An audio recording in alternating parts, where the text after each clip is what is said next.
जय हिंद दोस्तों, पिंदा टेक्निकल केंद्र में आपका एक फिर से स्वागत है। सबसे पहले दोस्तों बात कर लेते हैं दिलजीत दोसांझ की, जिन्होंने दोस्तों प्रधानमंत्री मोदी जी से मुलाकात की है। तो मुलाकात के दौरान प्रधानमंत्री मोदी जी ने कहा है कि हिंदुस्तान के एक गांव से निकला लड़का जब पूरी दुनिया में देश का नाम रोशन करता है बहुत अच्छा लगता है। बढ़ते हैं दोस्तों अगली खबर की ओर। अगली खबर है दोस्तों केंद्रीय कर्मचारियों और पेंशनर्स को साल में 2 बार जो मिलने वाला डीए डीआर है उसको लेकर।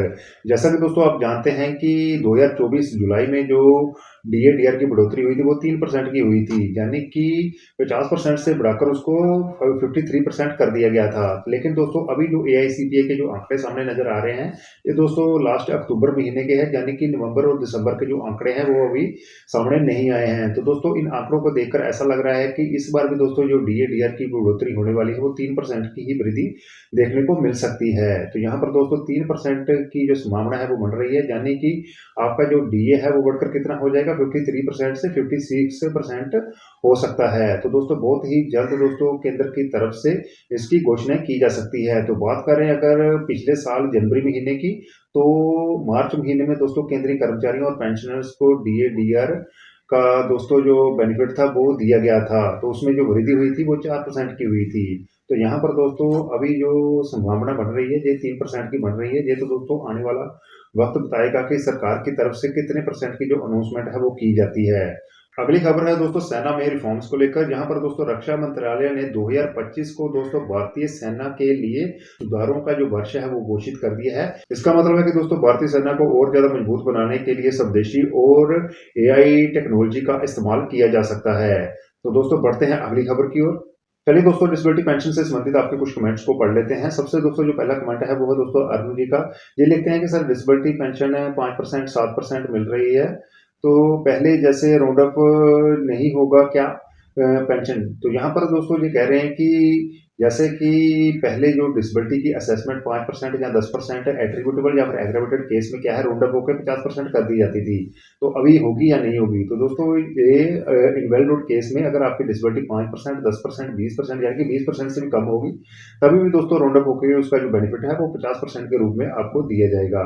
यानी कि आपको सर्विस एलिमेंट और डिसेबिलिटी एलिमेंट दोनों ही ग्रांट किए जाएंगे अगर आप इनवैलिड जाते हैं और आपकी डिसेबिलिटी एट्रीब्यूटेबल या फिर एग्रेवेटेड बाय मिलिट्री सर्विस होती है। अगला कमेंट किया है मंजीत जी ने, ये लिखते हैं कि सर मुझे एमएच से P2 किया गया है, क्या मुझे बेनिफिट मिलेगा? देखिए इसके लिए अलग अलग कंडीशन हैं, जैसे कि जो डिसेबिलिटी है वो एट्रीब्यूटेबल या फिर एग्रेवेटेड बाय मिलिट्री सर्विस होनी चाहिए।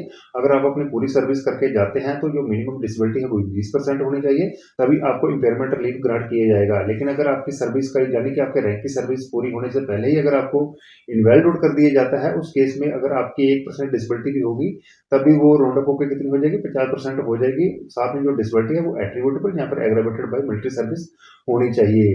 अभी आपका जो सवाल है ये अधूरा है। अगर आप इसके बारे में पूरी डिटेल चाहते हैं तो अपनी पूरी डिटेल के साथ आप मुझे पिंदर टेक्निकल केंद्र पर दोस्तों मैसेज कर सकते हैं, ईमेल कर सकते हैं। चलिए दोस्तों नेक्स्ट कमेंट को पढ़ लेते हैं, जहां लिखते हैं कि सर एएफटी से जीत जाने का जो ऑर्डर है वो मिल रहा है लेकिन इम्प्लीमेंटेशन नहीं हो रहा है। तो यहाँ पर दोस्तों आपको बता दूं कि अभी भी काफी सारे ऐसे केस हैं जो एएफटी की तरफ से तो क्लियर हो चुके हैं, यानी कि जो फैसला है वो जवानों के हक में दिया गया है एएफटी ने, लेकिन मिनिस्ट्री ऑफ डिफेंस की तरफ से यानी कि सेना की तरफ से अभी भी इन ऑर्डर्स को क्या है इम्प्लीमेंटेशन नहीं किया गया है। तो दोस्तों अभी भी काफी सारे केस एमओडी की तरफ से पेंडिंग चल रहे हैं, क्योंकि पिछली वीडियो में आपने देखा कि काफी सारी जो जजमेंट थी इसको लेकर के किस तरह से जो एएफटी की तरफ से जीते हुए केस हैं उन्हीं के खिलाफ जो केंद्र है यानी कि मिनिस्ट्री ऑफ डिफेंस की तरफ से हाई कोर्ट में केस किए गए, लेकिन वहां पर भी दोस्तों जो फैसला है वो एएफटी का जो फैसला है उसी को बरकरार रखा गया और जो एमओडी का जो केस था उसको रद्द कर दिया गया।